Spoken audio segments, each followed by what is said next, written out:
Сәлем достар, сендермен бірге мен Омар. Біз қазір 6-шы сынып оқушыларының әдебиет пәніне кіреміз. Сәлеметсіз бе, Омар? Сәлеметсіз апай. Бұл біздің әдебиет пәнінің мұғалімі Райхан апай. Апай, мінезін жазуға бола ма? Сазгер, ақын, философ. Оның көптеген әндері бар. Қазақ тілі мен әдебиеті пәнін жақсы оқу менің басты парызым.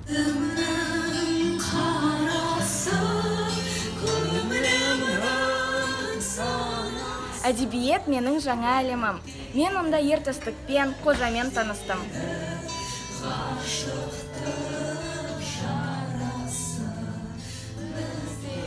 Болашақта мен мемлекеттік қызметкер болғым келеді. Сол себепті қазақ тілінде жақсы сөйлеу менің басты міндетім. Біздің сабағымыз осылай жан-жақты өтеді. Сау болыңыздар.